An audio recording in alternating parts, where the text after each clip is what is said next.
오늘 다 같이 보실 하나님의 말씀은요, 요한복음 16장 7절 말씀입니다. 요한복음 16장 7절. 제가 가진 성경책으로는요, 신약 176면입니다.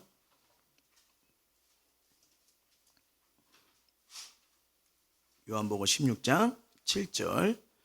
다 자신 줄 알고 우리 한 목소리로 합독할게요. 시작. 그러나 내가 너에게 실상을 말하노니 내가 떠나는 것이 너에게 유익이라.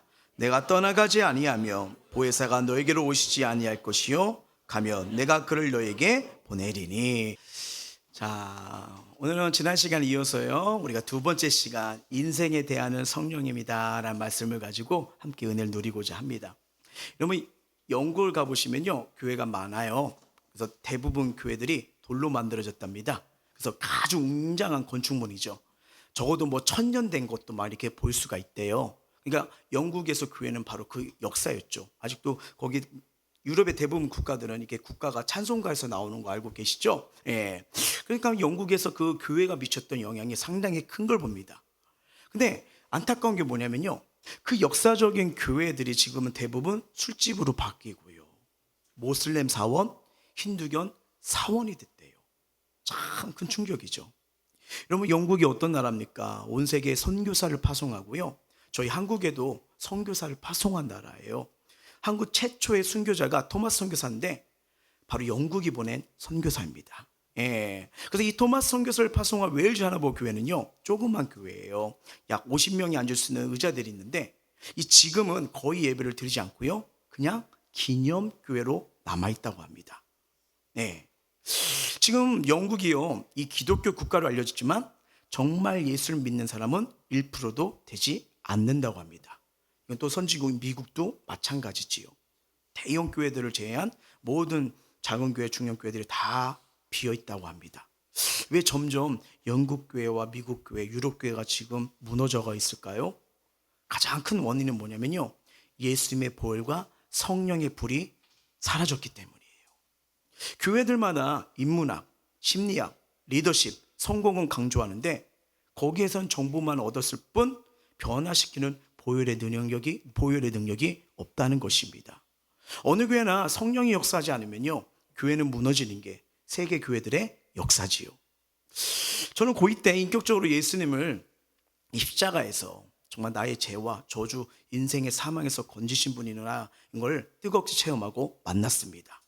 그리고 그 은혜 때문에 물론 삶이 흔들릴 때도 있고 넘어질 때도 있지만 예수님이 주시는 힘으로 다시 또 일어나고, 또 주신 꿈과 사명으로 여전히 하나님의 은혜가 아니면 살 수 없는 그런 삶을 지금도 고백하고 있지요.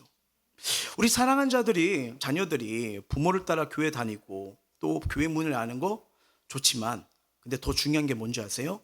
그 자녀들이 살아계신 하나님을 만나는 게 더 중요합니다. 예, 여기서 인생이 변화되고요, 인생의 꿈이 생기고요, 비전을 발견하죠. 왜? 나를 창조하신 주님께 돌아가야 내 인생의 목적이 보이기 시작하기 때문이에요. 만약에 교회를 오래 다니셨는데 아무런 기쁨도 없습니다. 늘 염려와 근심 속에 살아가요. 뭐 교회에서 직분이나 봉사자, 셀지기, 교사 등 귀한 사역을 감당할 수 있습니다. 그런데도 불구하고 점점 믿음이 없어요, 순종도 없어요. 그러면 이게 뭐예요? 가장 안타까운 인생이 되는 거죠. 이런 자들은 여러분 특별히 죄를 범하는 거나 문제가 있는 게 아닌데, 문제는 뭐냐? 하나님과 친밀감이 멀어지는 거예요. 뭔가 어색해요. 하나님, 예수님, 성령님 얘기면 오셨어요? 잘 지내셨죠? 이런 느낌. 어색해지는 거예요. 예. 매일 하나님과 친밀감을 누린다면 하루하루 사는 게 신이 나고 열정이 넘쳐납니다. 여러분 생각해 보세요. 우리가 정말 온 우주를 창조하신 하나님과 친밀해진다면요, 염려, 근심, 걱정은 싹 날아갈 줄 믿습니다. 그리고 그분이 주신 기쁨이 있잖아요, 감사가 있잖아요, 찬양이 터져 나오는 거예요. 그럼 어떻게 하면 이 하나님과 친밀감을 누릴 수 있을까? 여러분 구약을 한번 보십시오. 구약 시대는 성부 하나님의 말씀입니다. 그렇죠? 그래서 사자라고 했네. 사사나 선지자, 영적 거장들을 보게 되면요, 모두 하나님의 말씀을 듣고 산 자들이에요. 그래서 직접 하나님의 말씀을 들었기 때문에 친밀감을 내서 그들은 크게 걱정과 염려가 없었지요. 신약 때는요, 주님이 인간의 몸을 입고 이 땅에 오셨잖아요. 그래서 신약성경은요, 마태, 마가, 누가, 요한, 사복음서 누구의 말씀이에요? 예수님의 말씀입니다. 예, 복음서죠. 그래서 예수님의 제자들은요, 이 예수님의 말씀을 직접 들으면서 친밀감을 누렸어요. 그 예수님과 제자들이 함께할 때 염려, 근심, 걱정이 없었습니다. 생각해 보세요. 먹을 것이 부족하면 오병의 기적으로 채워주셨죠. 그렇죠? 예. 그리고 병든 자리에 닿으면 예수님은요, 병든 자를 치유하셨습니다. 심지어는 죽은 자도 살아났죠. 그 제자들이 예수님 곁에 다니면서 그 모습 보는 자체가 행복이고 기쁨이고 능력이었던 거죠. 근데 어느 날 예수님이 최후의 만찬을 하십니다. 그래서 뭐예요? 난 곧 떠나간다, 이 말씀을 하시죠. 그리고 알다시피 그날 밤 이후 예수님은 체포되어서 십자가에서 돌아가십니다. 그럼 여러분, 이 예수님께서 최후의 만찬 마지막 날 하시면서, 제자들과 하시면서 하셨던 말씀이 무엇이었을까요? 사람은 죽는 순간 가장 중요한 말을 하잖아요. 자, 예수님은 이제 자신이 죽은 이후에 제자들이 하나님과 친밀감을 누리며 사는 방법을 요한복음에서 말씀해 주십니다. 위로와 교훈의 말씀. 그래서 여러분, 이 요한복음을 보시면요, 이 13장부터 16장까지 주님이 마지막 날 어떤 말씀을 하셨는지 아주 생생하게 기록한 게 요한복음 13장부터 16장의 내용이에요. 13장에서는요, 제자들과 최후의 만찬을 하시고 제자들의 발을 씻기십니다. 그리고 제자 중 한 사람이 날 팔 거다까지 예언을 하시고요, 심지어는 베드로가 나를 부인할 것까지도 예언을 하십니다. 한번 13장 볼까요? 21절 시작.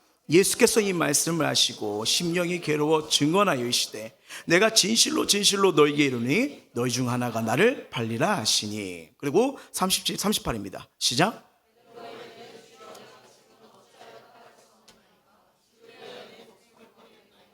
예수께서 대답하시되 내가 나를 위하여 내 목숨을 버리겠느냐? 내가 진실로 진실로 내게 이르니 닭 울기 전에 내가 3번 나를 부인하리라. 자, 13장에서 이런 대화를 나눠요. 그리고 이제 14장을 가십니다. 그래서 예수님은 자신이 제자들을 떠나지만 두렵고 외로워하지 마, 보혜사 성령을 너에게 부어줄 거라고 얘기해요. 14장 16절입니다. 시작. 내가 아버지께 구하겠으나 그가 또 다른 보혜사를 너에게 주사 영원토록 너희와 함께 있게 하리니 라고요. 그래서 여러분, 제자들은요, 예수님이 떠나시고 보혜사 성령 우리에게 주시다고 할 때 그 말씀이 뭔지 몰라서 어리둥절합니다. 왜요? 충격받았죠. 우리를 떠난다고? 이제 함께 할 수 없는 거야? 라는 거예요. 여러분, 아버지께로 간다는 건 뭘 의미한다는 거예요? 죽음이잖아요. 그러니까 제자들은 뭐예요? 텅 빈 고아처럼 그런 심정이 되어버린 거죠. 근데 예수님은요, 제자들에게 고아가 되지 않는 방법을 알려주십니다. 그 해답이 뭐냐? 성령님이세요. 자, 17절 18절입니다. 시작. 이는 그를 보지도 못하고 알지도 못함이라. 그러나 너희는 그를 아나니 그는 너희와 함께 거하시며 또 너희 속에 계시겠습니다. 내가 너희를 고아같이 버려두지 아니하고 너희에게 오리라. 아멘. 자, 여러분, 제자들은 예수님과 3년 반 넘게 이렇게 붙어 살았잖아요. 잠에서 깨면 누구랑 있는 거예요? 예수님과 같이 계시죠. 식사할 때도 예수님과 함께 했잖아요. 어디로 가나 늘 예수님과 함께 했습니다. 근데 그렇게 가깝게 지냈던, 내 인생을 맡겼던, 따라다녔던 예수님이 죽으신다, 이 얘기를 들었을 때 얼마나 가슴이 철렁했을까요? 생각해보면 우리 가족 중에 나 내일 떠난다 이 말 들리면요, 아무렇지도 않으세요? 여러 가지 고민이 되고 막 가슴이 덜컹대고 무슨 일인가 이런 게 되지 않겠습니까? 제자들도 그런 가슴이 철렁한 상태인 거예요. 근데 예수님이 말씀하시는 이 성령은요, 잘 보세요, 함께 거하실 분을 아리라 뭐예요? 너희 속에, 마음속에 계실 거라고 말씀까지 하세요. 그리고 예수님은 제자들에게 자신은 천국에 가지만 이제부터 너희 삶, 너희가 살아갈 모든 경기에 이 성령께서 임하서 이제 너희를 인도해 주시고 가르쳐 주실 거야, 이 말씀까지 하십니다. 자, 26절이에요. 시작.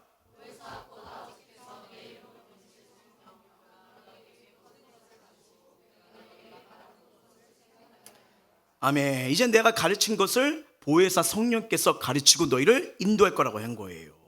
말씀하세요. 그리고서 그것이 어떻게 친밀함이 이루어질까? 그게 이제 15장이에요. 포도나무와 가지의 비유를 얘기하는 거 알고 계시죠? 자, 1절 5절 읽어볼게요. 시작. 나는 참 포도나무요 내 아버지는 농부라. 나는 포도나무요 너희는 가지라. 그가 내 안에 내가 그 안에 거하면 사람이 열매를 많이 맺나니 나를 떠나서 너희가 아무것도 할 수 없음이라. 아멘. 포도나무 스스로 이렇게 자라는 거 보셨습니까? 아니에요. 농부가 다 관리해 줘야 되고 가지치기도 다 해줘야 됩니다. 여기서 농부는 누굴 말하죠? 하나님이요. 포도나무는요 예수님. 저희는요 가지입니다. 그래서 포도나무의 가지는 포도나무 예수님께 붙어있을 때 존재하고 열매가 맺는 인생으로 역사가 일어남을 믿으시길 바랍니다. 근데 여러분 이걸 통해서 우리에게 주시는 하나님의 마음, 예수님의 말씀이 있는 거예요. 뭘 말씀하시냐면 여러분 교회 안에 오면 교회에 오는 게 좋은데 교회는 나오지만 예수님과 친밀감을 누리지 못하는 예수님과 떨어진 사람들이 많다는 겁니다. 요즘은 그런 사람을 뭐라고 하시는지 아세요? 크리스찬 무신론자예요. 크리스찬 무신론자. 분명 교회는 와 있지만 아무 열매도 없고요. 삶의 기쁨도 없고 행복도 없고 예수님과 관계가 어떻게 해요? 멀어진 거예요. 이런 자들은 예수님에게서 아무런 떨어지니까 영양분이 안 받잖아요. 영적 공부를 받지 못한 사람입니다. 근데 진짜 크리스천은 누구냐? 포도나무신 예수님께 바짝 붙어서요 친밀감을 누리고 그분으로부터 공급을 받기 시작합니다. 그래서 여러분 15장은 뭐냐면 이 예수님과 친밀감을 얘기를 하는 거예요. 중요성을 얘기를 합니다. 자, 다시 보혜사 성령님은 예수님과 다른 분이 아니라 뭐예요? 예수님이 어떤 분인지 그분을 알려주시라는 것을 말씀하면서 15장에 이렇게 말해요. 26절 시작. 내가 아버지께로부터 너에게 보낼 보혜사 곧 아버지께로부터 나오시는 진리의 성령이 오실 때 그가 나를 증언하실 것이요. 예수님이 누구시는지 예수님이 어떤 일을 행하셨는지. 여러분 예수님이 이 땅에 오신 지 지금 2000년 넘으셨잖아요. 근데 우리가 그분이 어떤 분인지 알잖아요. 성경을 통해서 배우잖아요. 깨닫게 해주잖아요. 이게 성령의 역사입니다. 예, 알려주시는 거예요. 성경 그대로죠. 그렇죠? 우리가 지금 눈에 보이는 예수님을 지금 믿고 있는 게 아니잖아요. 성경에서 말씀하시고 거룩한 영으로 말미암아 예수님이 나를 위해 십자가 죽으셨다면 이 구원의 적용을 누가 믿게 하느냐? 성령님이십니다. 예, 이 시간 말씀 듣는 것도 성령님이 역사하시는 거예요. 이제 이해되시죠? 그러면서 16장으로 가세요. 16장에서 예수님이 떠나가시면 보혜사 성령님이 오신 거니 이젠 너희들에게 더 유익할 거야. 이 말씀을 하세요. 자, 16장 7절입니다. 시작. 그러나 내가 너에게 실상을 말하노니 내가 떠나는 것이 너에게 유익이라. 내가 떠나가지 아니하니 보혜사가 너에게로 오시지 아니할 것이요 가면 내가 그를 너에게 보내리니. 그러니까 여러분 성령님은 주님이 보내신 거예요. 주님의 영이라고도 말합니다. 근데 여러분 이런 말을 했을 때 제자들은 어떤 생각을 가지게 되었을까요? 그래도 주님이 있는 게 나아요. 왜? 여태까지 의지하고 함께 했던 게 주님이고. 여러분 우리 사람은요 이게 보이는 걸 믿는 걸 더 좋아해요? 보이지 않는 걸 믿는 걸 더 좋아해요? 그렇잖아요. 그죠? 안 보이면 어떻게 돼요? 걱정되기도 하고 또 막 고민되기도 하고 발을 동동 굴리기도 하는 뭐 그런 거잖아요. 제자들도 그래요. 근데 주님은 내가 떠나는 게 더 낫대요. 떠나는 게 더 낫대요. 그러니까 이해가 안 가는 거예요 지금. 그러니까 그들은 점점 뭐예요? 두려워하는 거죠. 그럼 중요한 게 왜 예수님이 이렇게 말씀을 하셨을까요? 여러분 예수님은 전능자이십니다. 능치 못할 일이 없어요. 근데 이때 주님은 어떻게 오셨죠? 인간의 몸으로 오셨잖아요. 그러면 인간으로 계시면 하나님의 아들이고 전능자이시지만 시간과 공간에 제한을 받아요. 그렇죠? 그러니까 여러분 예수님 만나려면 한 번에 한 사람씩 만나야 됩니다. 그렇잖아요. 만약에 지금도 예수님이 2000년 전에 지금도 올라가지 않고 지금 이스라엘에 계시다면요. 그 예수님 만나기 쉬울까요? 첫 번째, 이스라엘 항공편 언제 탈지 모릅니다. 그리고 여러분 기독교인이요 약 22억 명이 넘는데요. 세계에서. 대기표를 뽑았어요. 제가 21억 6,842번. 저 아마 평생 기다릴지도 몰라요. 예. 그러니까 예수님이 시간과 공간을 제한받지 않으시고 똑같은 영, 주님의 은혜 역사에는 뭐예요? 보혜사를 보내는 게 너에게 더 유익이다 이 말을 하는 거예요. 근데 더 놀라운 건 뭐냐면 아까 말씀처럼 주님은 우리 곁에 계실 뿐 아니라 우리 안에 들어와서 같이 함께 해주십니다. 그리고 은혜 주시고요. 뜻을 알려주시고요. 능력이 받으러 여전히 오늘 도우시고 인도하시는 은혜의 하나님이심을 믿으시길 바랍니다. 그래서 여러분 지금 요한복음 우리 14장부터 16장 봤잖아요. 모두 뭐에 대한 말씀이에요? 성령입니다. 성령에 대한 말씀이에요. 여러분 예수님이 체포되기 전에 마지막 제자들에게 꼭 하고 싶었던 유언 같은 말씀도 뭐였냐면 성령이었어요. 예수님은 제자들에게 자신과 함께 했을 때 염려와 근심, 두려움이 떠나가고요, 그 친밀감, 이 은혜를 누리도록 주신 대안이 뭐예요? 성령님입니다. 성령이에요. 성령 충만을 받아라, 이 말을 한 거예요. 이뿐 아니에요. 우리 주 예수님이 십자가에서 죽으셨습니다. 그리고 부활하심을 믿습니까? 부활하신 후 이제 하늘, 제자들이 보고 있는 이 하늘로 승천하는 날이 왔잖아요. 40일 뒤에. 그때 제자들에게 남기신 마지막 말이 뭔지 아세요? 자, 사도행전 4, 5절이에요. 시작. 사도와 함께 모이사 그들의 분부하여 이르시되 예루살렘을 떠나지 말고 내게서 들은 바 아버지께서 약속하신 것을 기다리라. 요한은 물론 세례를 베풀었으나 너희는 몇 날이 못되어 성령으로 세례를 받으리라 하셨느니라. 아멘. 뭐예요? 우리에게 이 성령님이 임하는 게 얼마나 중요한지요. 승천하시는 거예요. 이젠 다시 오실 때까지 기다릴 수밖에 없어요. 가장 중요한 말인데 뭐예요? 성령님을 말씀하시는 거예요. 그럼에도 제자들이 이 중요성을 몰라요. 다시 말합니다. 그게 1장 8절이에요. 오직 성령이 너에게 임하시면 너에게 권능이 임할 거야. 너희가 살아난 예루살렘 온 유대 사마리아 땅까지 변화시키는 증인이 될 거야. 여러분, 가정, 삶, 모든 일 변화시키는 힘, 내 힘이 아닙니다. 뭐예요? 성령이 임하셔야 돼요. 증인이 될 수 있는 비결 뭐예요? 성령이 임하셔야 됩니다. 그러니까 여러분, 예수님 몸이 떠나요. 근데 몸이 떠나서 끝난 게 아니에요. 이 세상의 은혜, 우리가 살아가서 힘과 은혜와 은총을 주실 때 그 대안이 뭐예요? 성령님이십니다. 성령이요. 물론 제자들은 부활하신 예수를 만나고 그분이 승천하셨지만 여전히 사회적으로 문제가 있죠. 예수 믿는 자들이 지금 박해를 당하고 있잖아요. 불안하죠. 허탈과 두려움이 가득했어요. 근데 중요한 게 뭐냐면 공간복음에 나온 제자들과 사도행전에 나타난 제자들이 알다시피 뭐예요? 똑같아요. 변화가 일어납니까? 여러분, 성령이라면 변화가 임합니다. 반드시 변화가 일어날 수밖에 없어요. 예. 떠나가신 후에 이제 이들이 뭐냐면 말씀에 순종해서 예루살렘 떠나지 않고요, 자, 마가의 다락방에 모이기 시작합니다. 알죠? 그리고 10일 동안 간정이 뭐예요? 주님 말씀대로 내가 성령이 임하기를 기도하기 시작하니까 성령의 강 같은 바람과 불 같은 역사가 일어나기 시작합니다. 거기서 그들이 완전히 달라진 거예요. 성령 충만하게 자, 예수님의 증인된 삶 못 살았잖아요. 숨어 있었잖아요. 밤되게 전하기 시작합니다. 그리고 사도행전을 보시죠. 그들의 기쁨이 넘치기 시작합니다. 그리고 놀라운 거예요. 예수님이 했던 일들이 똑같이 일어나요. 병든 자가 살아납니다. 그리고 교회가 세워집니다. 베드로가 설교할 때 3,000명, 5,000명 주의 역사가 돌아와요. 여러분, 그 당시 예수를 믿는다는 거 엄청난 핍박에 가고 있거든요. 성령이 역사하니까 사람들이 두려움, 건심이 아니라 예수가 답이구나, 예수가 생명이구나, 아, 인생의 모든 것이 예수한테 풀리구나 돌아오는 거예요. 예, 여러분, 이거 정말 중요합니다. 여러분, 우리가 인생에 있을 때 교회를 세우는 거 되게 중요해요. 근데 교회를 세우기 전, 조직을 세우기 전, 위원회를 세우기 전은 가장 중요한 게 뭐예요? 성령 충만입니다. 목회자도 마찬가지죠. 주일을 하기 전에 제일 중요한 게 뭐냐? 성령 충만이에요. 성령이 역사하시면 뭐예요? 소리 나는 꽹과리일 뿐입니다. 예. 교회는 여러분 알다시피 세상의 조직과 달라요. 교회는 성령 충만한 사람이 리더가 돼야 되고요, 그들이 되었을 때 하나님의 역사가 일어납니다. 아무리 지식 있고 경험이 있어도요, 성령 충만하지 않으면요, 하나님이 사용할 수가 없어요. 그리고 이성 경험에 갇혀서 하나님의 일을 보지 못하고 잘못하면 하나님의 일을 걸림하는 그런 통로가 될 수도 있습니다. 근데 여러분, 희한해요. 이 교회를 하게 되잖아요. 언제나 인간의 이성을 뛰어넘는 초자연적인 역사들이 많이 일어납니다. 왜냐면요, 우리 하나님은요, 우리 이성, 우리 상식, 계획을 뛰어넘는 분이시기 때문이에요. 저희 교회 또한 뭐 회의도 중요하고 사역계획도 중요하고 영광계획 좋게 생각합니다. 하지만 여기에 크게 매이지는 않아요. 왜요? 계획을 준비하지만 저는 우리 계획보다 더 크신 하나님을 신뢰합니다. 예, 계획을 세우지만 하나님의 일하심을 우리 틀, 우리 계획에 갇혀 있지는 않아요. 그래서 성령이었어.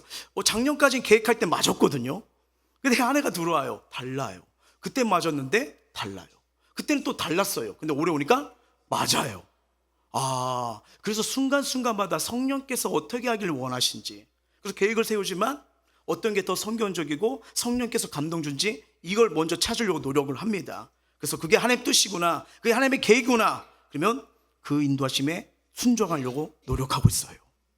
여러분, 신약 성경은요, 예수님이 승천하신 후 모든 문제의 답을 한마디로 뭐예요? 성령을 통해 답을 알려줍니다. 성령이 답이다. 여러분, 사도행전을 무슨 행전이라고 부르죠? 성령행전이라요. 사도행전 모두 성령께서 역사하신 일들 기록을 해버렸잖아요. 여러분, 사도들이 성령 충만합니다. 안전뱅이가 일어나요. 죽은 도르가가 살아나요. 감옥에 가도 뭐요? 감옥문이 열린 줄 믿습니다. 주님이 일어났던 일들이 동일하게 일어나요. 그리고 여러분, 로마서를 보시면 재미난 게 뭐냐면, 이 사도 바울이 예수를 만났잖아요. 특별하게 이 다메섹 도상에서 예수를 만났잖아요. 그 예수를 믿은 후 이제 다르게 살고 싶어. 이전 것 청산하고 싶어. 우리 다 그런 마음 있지 않습니까? 근데 그게 돼요, 안 돼요? 잘 안 돼요. 자신이 원하는 거는 주의 말씀에 순종인데 자꾸 악을 행한다고. 대사도인 뭐예요? 사도 바울도 그것 때문에 너무 괴로워합니다. 자, 로마서 7장 24절이에요. 시작. 오라, 나는 공고한 사람이라. 이 사망의 몸에서 누가 나를 건져. 내 마음은 하나님을 따라가고 싶은데 이 사망의 몸, 육체의 몸은 자꾸 뭐예요? 죄를 향해 가니까 이게 너무 괴로운 거예요. 이 문제의 해답은 뭐죠? 8장에 나와요.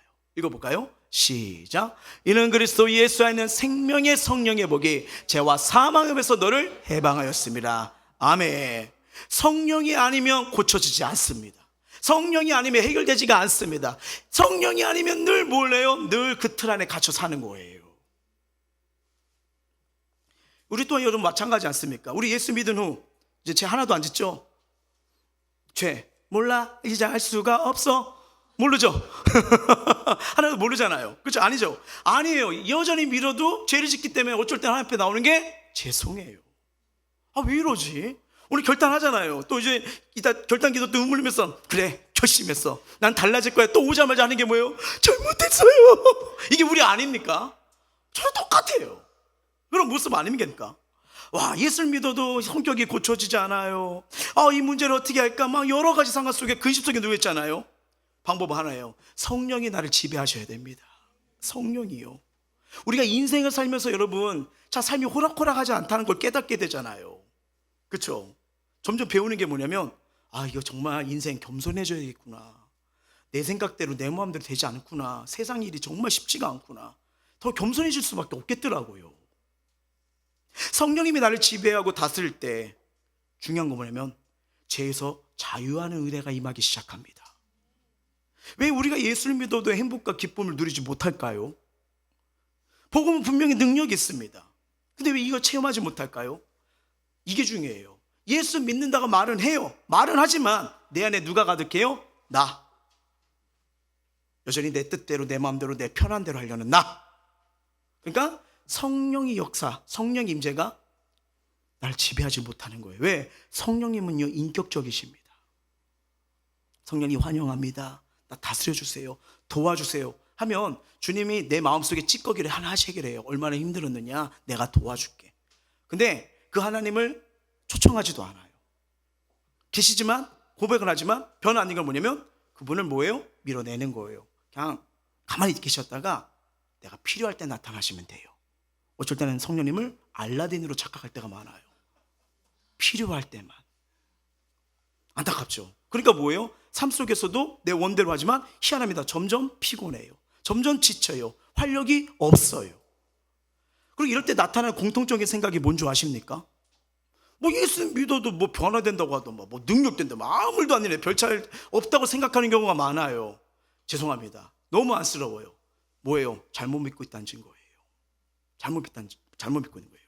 여러분, 로마서를 보시면요, 분명히 하나님이 약속하신 말씀이 있어요. 15장 13절 볼까요? 시작. 소망의 하나님이 모든 기쁨과 평강을 믿음 안에서 너희에게 충만하게 하사 성령의 능력으로 소망이 넘치게 하기를 원하노라. 아멘.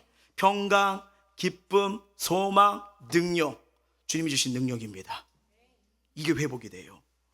그래서 이 인생의 무거운 삶이 있을지라도 고통과 문제에서도 우리에게 뭐예요? 기쁨이 넘치게 하시고요. 소망, 다시 걸어갈 수 있어. 아, 미래가 있지. 그래, 그 은혜 가운데 걸어가는 은혜, 이 능력을 우리에게 부어주신다는 거예요. 만약 교회를 오래 다녀도 성령님을 모른다면 죄송합니다. 하나님과 친밀감 누리기 쉽지가 않아요. 이게 어쩌면 비극 중에 비극입니다. 분명한 것은 하나님은 저와 여러분을 한 놀라운 계획이 있음을 믿으시길 바랍니다. 이 계획을 어떻게 볼까? 인간으로 보지 못해요. 누구냐? 성령 충만한 자가 보기 시작합니다. 왜? 보여주시거든요. 그래서 저와 여러분이 오늘 이 시간 우리를 향한 성령님의 일하심을 정확히 알 필요가 있습니다. 그래서 성령께서 나와 함께 하실 때 어떤 역사가, 어떤 은혜가 있는지 다시 한번 그 성령님을 초청하며 그 성령님을 인격적으로 대하시고 그분이 저와 여러분의 인생을 다스리시길 주의 이름으로 축원합니다. 그러면 변화와 기적이 일어나요. 자, 그러면 성령님은 어떤 분이실까? 자, 첫 번째입니다. 성령님은 보혜사로 우리를 도와주시는 분이에요. 도와주시는 분. 자, 요한복음 14장 26절 시작.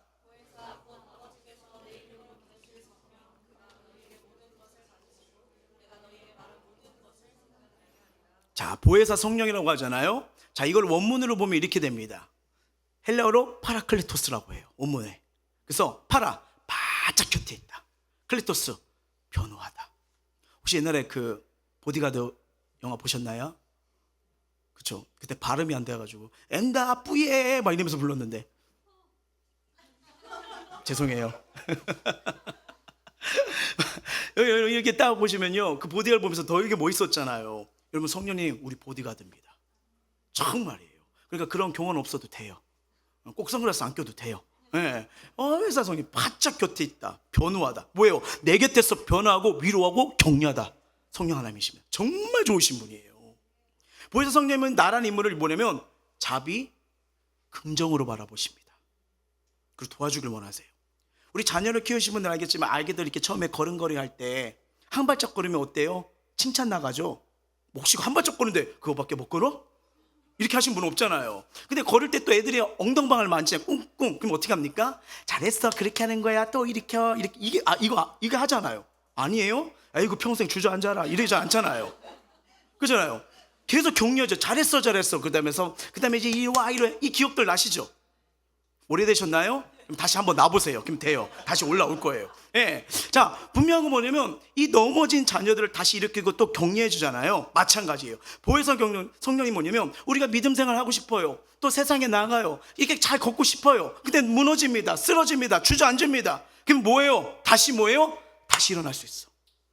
일어나봐. 내 손잡고 일어나봐. 격려해 주시는 뭐예요? 어미의 심정을 지닌 분이 성령 하나님이십니다. 우리가 하나님 뜻대로 살고 싶어요. 근데 연약해요. 어리석어요. 교만해요. 실패하는 이는 무너지는 모습, 여러분 인정하세요. 이게 자연스러운 모습입니다. 의인 누가 있어요? 완벽한 자로 태어나셨나요? 아니에요. 우린 약하고 부족해서 그래서 죄에 연약할 수밖에 없죠. 근데 그거에서 좌절하지 마시고요. 그럼에도 뭐예요? 걱정하지 마. 내가 널 위로해 줄 거야. 격려할 거야. 다시 시작하자. 이게 성령 하나님이에요. 저는 로마서 8장 26절 말씀을 좋아해요. 왜냐면 저도 기도가 안 되고 답답할 때가 있어요. 저는 이 말씀 가지고 기도합니다. 왜? 저희 연약함을 토해내거든요. 읽어볼까요? 시작. 이와 같이 성령도 우리의 연약함을 도우시나니 우리는 마땅히 기도할 바를 알지 못하나 오직 성령이 말할 수 없는 단식으로 우리를 위하여 친히 간구하시니라. 아멘. 전 역해서 하나님 기도가 안 돼요. 주님, 성령님 날 위해 기도해 주세요 라고요. 그래서 저는 기도하고 싶은데 너무 안 될 때 있으면 보신 분들 계시면 일단 앉아 있어요. 예, 은혜가 있는 곳에 앉아 있어. 이게 중요합니다. 그 다음부터 성령께서 역사하기 시작하거든요. 하여튼 실패자에게 여러분 최고의 소식은 뭐예요? 연약함을 도우시는 성령님. 이분이 날 위로자야? 격려자야? 계시다는 거예요. 근데 안타깝게도 오늘날 그리스도인들이 이 성령님의 중요성을 잊어버린 겁니다. 여러분, 우리의 연약함과 부족함, 이 세상 우리의 일 문제 이기기 쉽지 않다는 걸 자꾸 깨달았잖아요. 그 때문에 자꾸 좌절 다시 한번 내 힘, 내 방법. 그러면 여러분 일대일수는 뭐예요? 대하는 성령님이에요. 이거 내가 못하는구나. 이거 하나님이 역사해 주시고 도와주셔야 되구나. 그분을 초청하시길 주의 이름 축원합니다. 이게 지혜예요.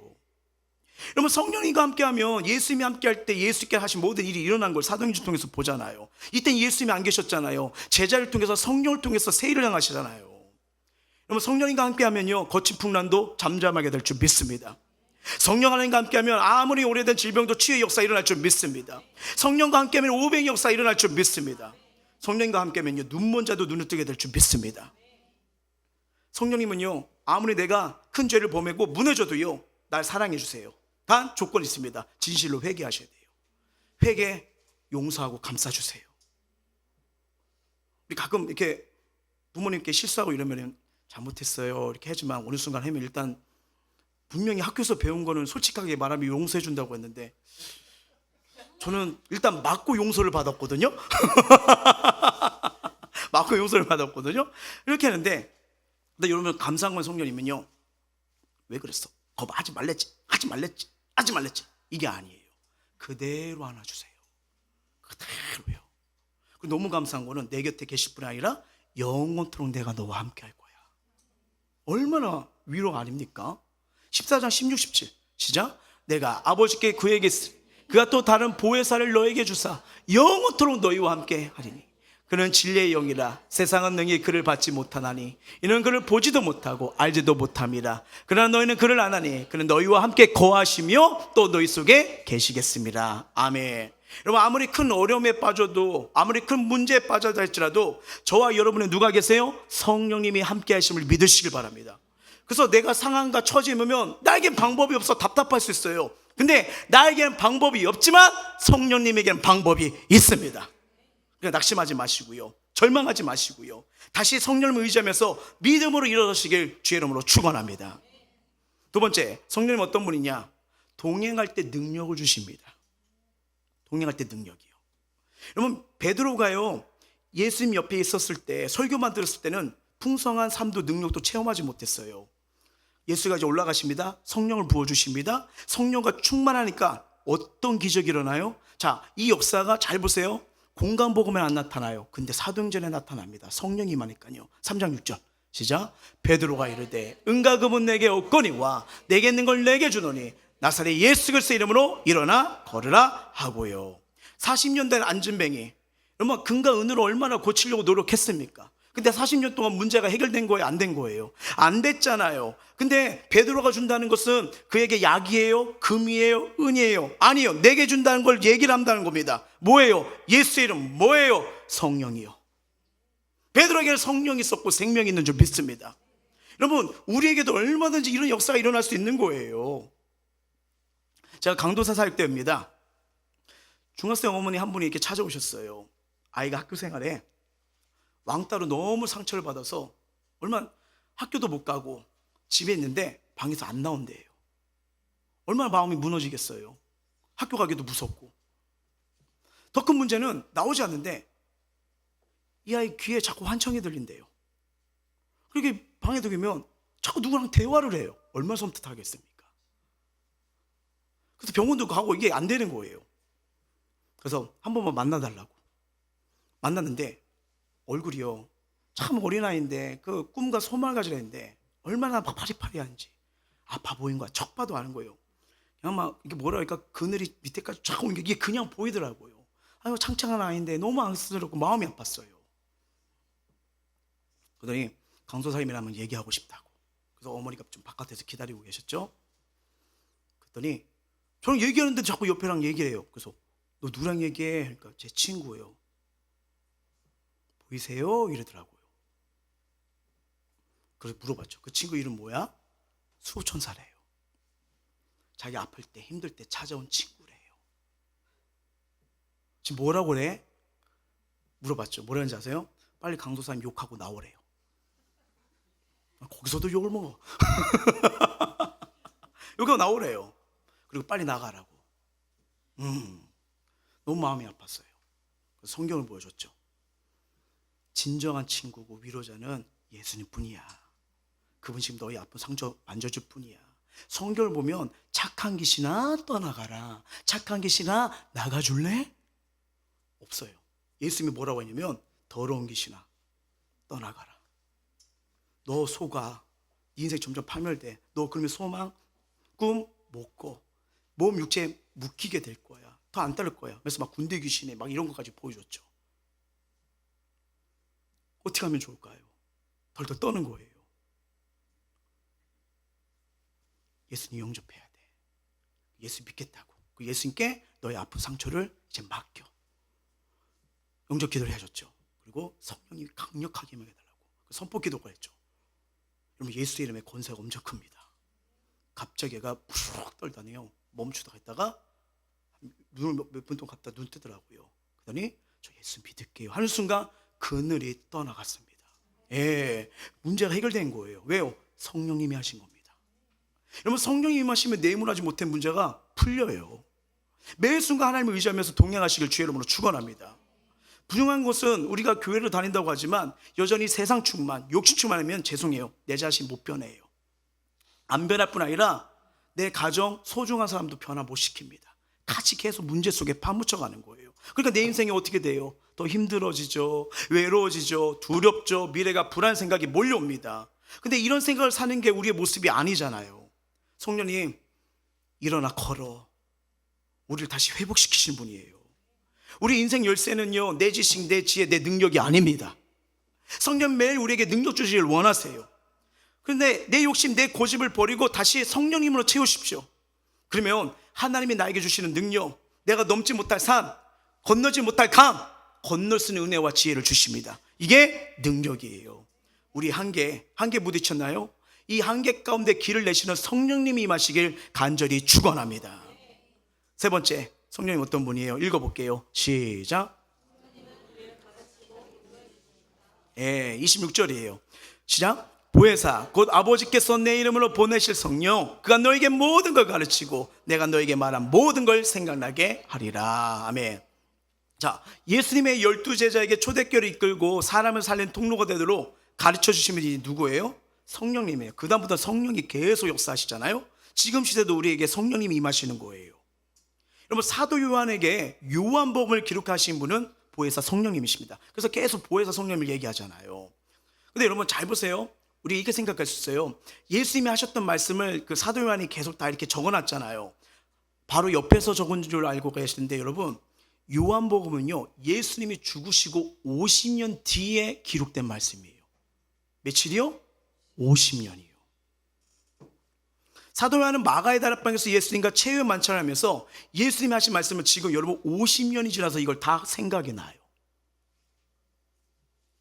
우리 어떤 중요한 대회도 일주일 넘어가고 2주 넘어가고 3주 넘어가고 1년 넘어가면 이제 어떻게 돼요? 생각 안 나서 소설을 쓰잖아요. 이렇게 했을걸? 이게 우리 한계잖아요. 근데 어떻게 50년 전에 했던 말씀을, 그 엄청난 말씀 이렇게 다 세밀하게 했을까요? 그날 마지막 날 이 사건이 기억날 것 같아요. 그때 50년 전에 예수님이 내 발은 닦아주셨어. 이 정도는 기억날 것 같아요. 근데 여러분, 아까 우리가 그 성령에 대해서 말했잖아요. 죽기 전에 말씀했던 14장부터 16장 긴장이잖아요. 세밀하게 어떻게 이걸 쓸 수가 있을까요? 그리고 여러분, 예수님의 마지막 기도가 겟세마네 중보 기도잖아요. 요한복음 17장에 나와요. 나라를 위해서, 제자들을 위해서, 성도들을 위해서 기도하고 앞으로 살아갈 저와 여러분을 중보 기도가 겟세마네 17장에 오는데, 이걸 여러분 50년 전에 듣고 있다가 썼대요. 말이 됩니까? 이게 쉽지가 않잖아요. 그리고 여러분 더 중요한 거 뭐냐면, 요한계시록 누가 썼어요? 잘했어요. 똑똑해요. 여러분, 전 세계의 미래를 알아주는 요한계시록 쓰게 됩니다. 누가 인류의 미래를 감히 말할 수가 있을까요? 누가 예수님의 다시 오심을 말할 수 있을까요? 요한이 머리가 좋아서요? 아닙니다. 성령께서 생각나고 가르치게 하시고요. 그래서 모든 성경 하나님의 감동으로 된 거라, 영으로 말씀하신 거잖아요. 사도 바울 보십시오. 전도여행 가다가 원래는 여러분 여기 아시아로 오려고 했어요. 복음을 여기서 전하려고 했어요. 근데 환상 중에 누가요? 마게도현이 이리 와 해가지고 어디로 갑니까? 스페인으로 간 거잖아요. 바울도 잘 보세요. 성령의 가르침을 따라 움직였어요. 음성을 듣고, 여러분 신약이 26권이잖아요. 그 중에 13권이 사도 바울이 쓴 겁니다.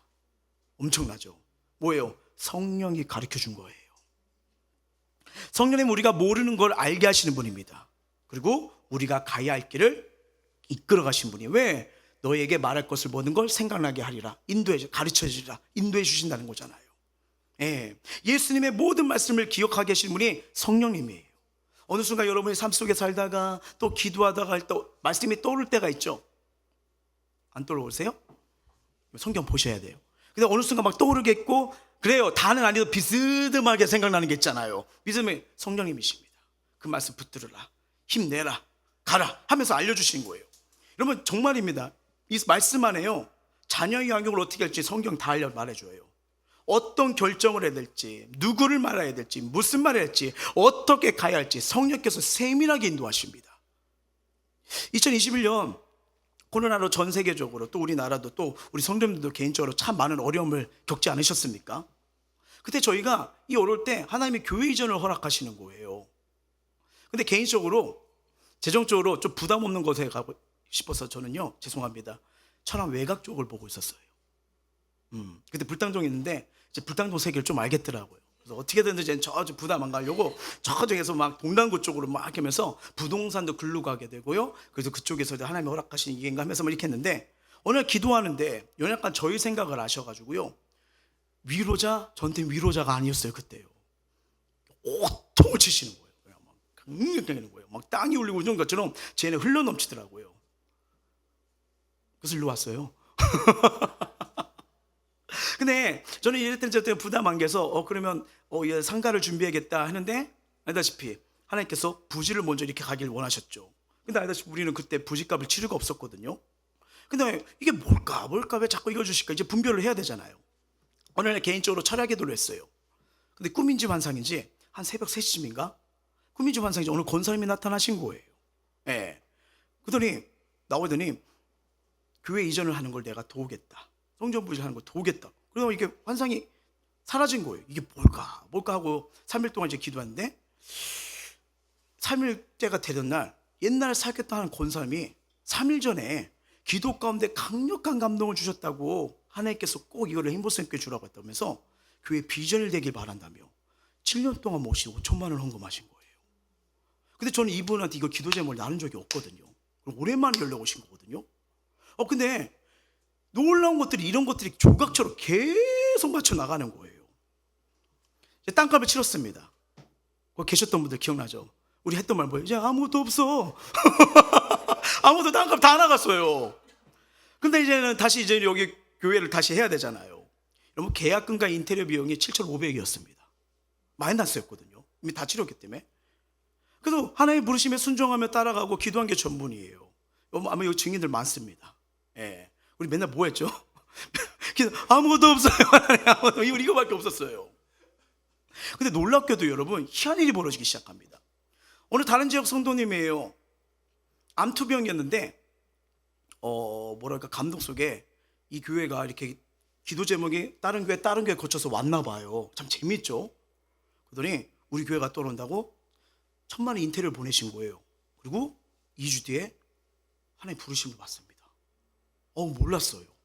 참 그런 얘기가 있고요. 어떤 분들은 그냥 교회에 있다가 이렇게 했는데 기도해 주러 한 목회자 부부가 왔어요. 와서 기도 한번 해주겠다고. 근데 기도해 주다 우시는 거예요. 그러더니 갑자기 이렇게 핸드폰을 하더니 1,000만 원을 또 입금하신 거예요. 몰라 기도하는데 이렇게 되래. 뭐 이렇게 하면서 이게 계약금이나 인테리어가 막 채워지기 시작하는 거예요. 감사죠. 근데 중요한 건 이 비품들이 없었어요. 요거 하나만 있었어요. 여기 이사 가신 분이 놔두셔가지고 제가 부탁했거든요. 이거 하나 주시면 안 돼요? 근데 어떻게 해요? 하나님께서 다 기도 가운데 비품 가운데 이렇게 채워져가지고 지금 여러분들이 이렇게 예배 드리는 거예요. 그릇도 생겼어요. 식사 그릇. 네, 성령님이 하신 겁니다. 우리는 여러분 잘 뭐냐면요. 왜 우리가 살아갈 때 왜 성령님 의지하는 게 뭐냐면요. 나에겐 방법은 없지만 성령님은 방법을 주시는 분이에요. 성령님이 계시잖아요. 말씀대로 너에게 가르쳐 줄게. 내가 이끌어 줄게. 그러니까 여러분 이걸 믿는다면요. 어떤 환난과 위기가 다가도 너무 두려워하지 않길 주의 이름으로 축원합니다. 세상은 이렇게 가야다고 하지만 하나님 그걸 뛰어넘어요. 반드시 길을 내요. 세상은 홍해바다가 있으면 뭐예요? 못 가. 죽었어. 애굽한테 무릎 꿇어. 이게 세상의 방식이에요. 하나님 뭐라고요? 지팡이를 내밀어. 하나님 어떻게 돼요? 홍해가 갈라집니다. 여기서 끝나지 않아요. 여러분 홍해 갈라져서 바로 들어가면 뭐가 돼요? 갯벌 돼요. 근데 어떻게 해요? 성령의 드라기가 오기 시작하잖아요. 바닥으로 마른 바닥. 성경이 뭐예요? 마른 바닥. 놀랍지 않습니까? 우연이라고요? 뒤에 애굽이 쳐다오면 따라와요. 어떻게 해요? 애굽을 수장시켜 버리잖아요. 그 강력한 군대를요. 여러분 그래서 아무것도 아닌데 삶 속에 여러분 이 하나님의 가르침과 인도함을 받기 위해서 그래 여러분 큐티 생활이랑 기도 생활이 이렇게 중요해요. 저는 우리 성도님들 큐티 생활 강추입니다. 그날 하루에 하나님의 뜻을 보여줘요. 하루가 달라지면 뭐예요? 1년이 달라지고 1년 달라지면 뭐예요? 인생이 달라지거든요. 시편 말씀 볼까요? 시작. 주의 말씀은 내 발의 등이요 내 길의 빛이니이다. 아멘. 삶이 답답하세요? 답이 보이지 않으세요? 큐티 하시길 주의 이름으로 축원합니다. 그리고 중요한 게 또 있어요. 뭐예요? 기도입니다. 자, 예레미야 말씀 보세요. 이를 행하시는 여호와, 그를 만들며 성취하시는 여호와, 그의 이름을 여호와는 이와 같이 이르시네. 우리에게 말하는 거예요. 너 내게 부르짖어봐. 내가 응답해 줄게. 네가 알지 못하는 크고 미련한 일 나만이 볼 수 있어. 이 은혜를 주실 줄 믿습니다. 하나님 저와 여러분 사랑하신 분이잖아요. 예수님이 저와 여러분의 상황과 마음을 알기 때문에 뭐예요? 대안이 뭐예요? 성령이에요. 근데 성령이 임하는 통로가 뭐예요? 한번 기도해봐, 부르짖어봐. 그리고 주의 말씀은 내 길에 등이요 빛이 나고 고백한 말씀을 열어봐. 내가 보여줄게. 이 은혜가 우리 안에 다시 회복되길 주의 이름으로 축원합니다. 말씀 맺도록 할게요. 오늘날 교회와 우리 인생에서 가장 중요한 회복은 뭐냐면 성령의 기름 부으심입니다. 성령님이 오셔야 돼요. 여러분, 성령이 오시고요, 성령이 충만하면요 성도 살아납니다. 그 성도가 살면 그 성도 때문에 가정 살아나요. 셀이 살아나고 교회가 살아나고 모든 영역이 살아납니다. 그럼 우리가 성령 충만하면 바로 이 땅에 있지만 뭐예요? 매일 천국을 누리는 거예요. 다윗의 고백처럼 내게 부족함이 없으리로다. 내 잔이 넘치나이다. 왜요? 하나님이 공급을 계속 주시니까요. 우리의 공급은 한계가 있잖아요. 근데 하나님은요 뭐예요? 끊임없이 흘러나옵니다. 끊임없이요. 인생 바꾸고 싶으세요? 가정의 아픔이 해결되길 원하세요? 여전히 내 힘으로 해결하지 못하는 힘겨운 일들이 있지 않나요? 이젠 길이 막혔다 하는 그런 상황에 놓이진 않으셨습니까? 주일학교와 셀을 섬기는 리더입니까? 영혼을 살리고 회복시키고 싶습니까? 그러면 다른 무엇보다 첫마디 말마디보다 성령 충만을 구하십시오. 그러면 하나님이 일하시면 됩니다. 어떤 문제도 예수님께서 오늘 말씀을 통해서 이 땅에 남기신 대안은 뭐예요? 성령님이시잖아요. 여러분, 교회 다니지만 나 성령 충만이 아닌 것 같아, 나 어찌할지 몰라, 고민할 필요 없어요. 구하시면 돼요. 구하면 하나님이 이미 내 안에 계시잖아요. 그럼 하나님이 드디어 날 불렀구나, 진짜 뿌리지, 이미 주시려고 기다리고 계세요. 이거 내 말 아닙니다. 자, 누가복음 11장 13절이에요 시작. 너희가 악할지라도 좋은 것을 자식에게 줄 알거든 하물며 너희 아버지께서 구하는 자에게 성령을 주시지 않겠느냐. 아멘. 우리 예수님 거짓말 분은 아니에요. 우리가 필요한 건 돈, 실력, 프로그램이 아니라 성령 충만입니다. 성령 충만이면 나머지는 알아서 옵니다. 모든 것이 가능해져요. 성령이 날 이끌어가도록 한번 맡겨보십시오. 그러면 가장 좋은 길로, 가장 선한 길로 도와주십니다. 저와 여러분, 이 성령의 다시 한번 충만을 구해서 모든 상황과 환경을 뛰어넘는 성령의 은혜와 역사가 우리 가운데 부어지길 주의 이름으로 축복합니다. 찬양하겠습니다.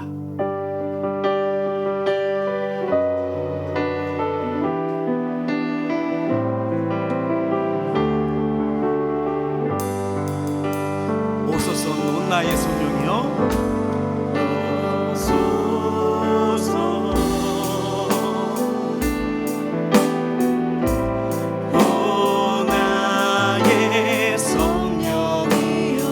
임하소서. 거룩한 성령의 불길로, 다시 한번 고백합니다. 오소서 온 나의 성령이여,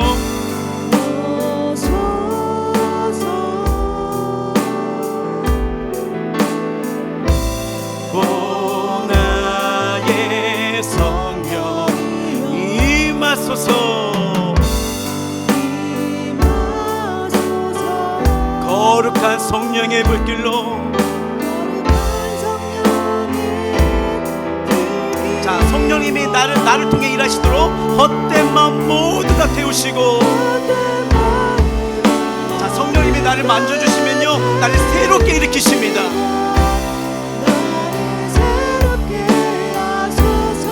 자, 진리로 날 가르쳐 주셔서 참된 자유가 임하기를 원합니다. 성령이여 임하소서.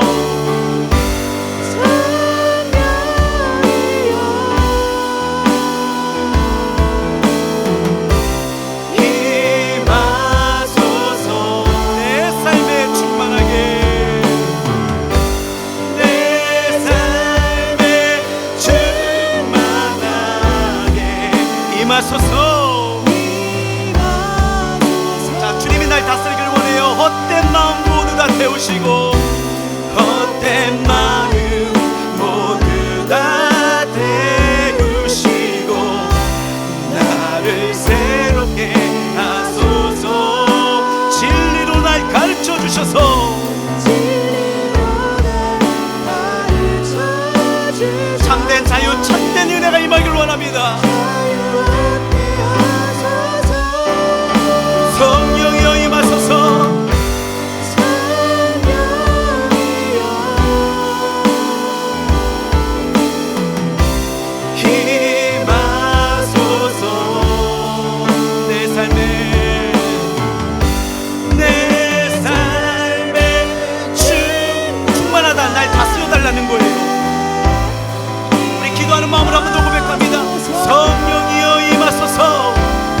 두렵고 떨리고 어찌할 바를 모르는, 이러다 나 고아가 되는 거 아니야? 더 쓸쓸해지는 거 아니야? 나 답을 어떻게 찾으라고 그 대안을 뭘로 주신 거예요? 성령입니다.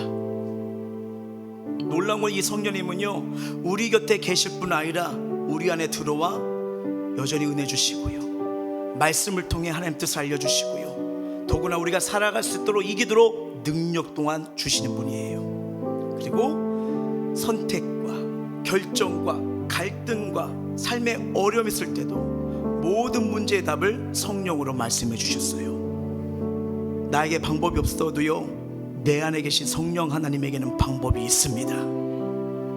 지금 인생의 무거움, 고통, 우리 삶 속에 여전히 내 힘으로 해결하지 못하는 문제들, 혹시 길이 막히셨나요? 소중한 사람들 살리고 싶나요? 우리 인생이 변화되길 원하십니까? 우리에 대한 성령님이십니다. 주여, 성령 충만하길 원합니다. 구하는 자에게 성령을 주실 줄 믿습니다.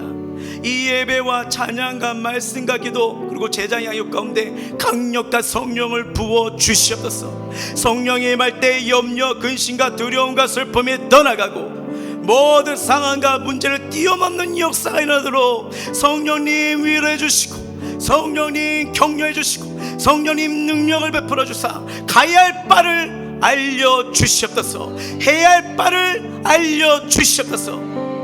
우리 간절한 마음으로 마음을 토하고 입술 열어 기도하시겠습니다. 주 하나님,